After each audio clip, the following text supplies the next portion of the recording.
Mechanism for implementation of the law could stop until at least the arguments could be heard and a decision made by the court. Officials from a local school corporation are involved with a lawsuit against the state. Good evening, I'm Aaron Leedy. Thanks for spending your Friday evening with us. Indiana's new school voucher law took effect today and is already being challenged by many across the state, saying that it violates separation of church and state.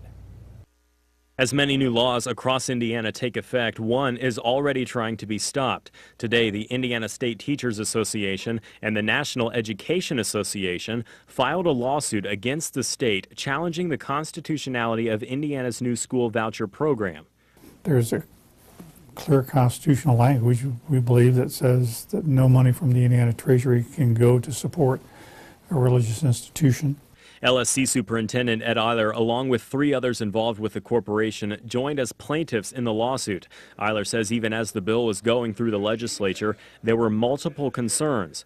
Those from across Indiana involved with the lawsuit argue public taxpayer dollars would fund religious-based schools. School choice advocates call the lawsuit a shame. Really tragic and misguided that IST is doing this. In fact, they are doing it in such a way as they might be scared of the opportunities that parents really want and the schools will offer. We're talking about taking millions of dollars from our public school children to advantage those in a different setting. Today's request was an injunction, meaning the law could be stopped until the arguments could be heard in the courtroom. In a statement, State Superintendent of Public Instruction Tony Bennett says we fully expected litigation related to House Enrolled Act 1003.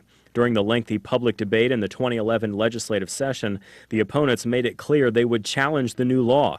We are confident the courts will agree that this new law is both constitutional and in the best interests of Hoosier children. The Constitution ensures that Indiana taxpayers do not have to spend their tax dollars to support religious schools, places of worship, and that certainly is part of this bill.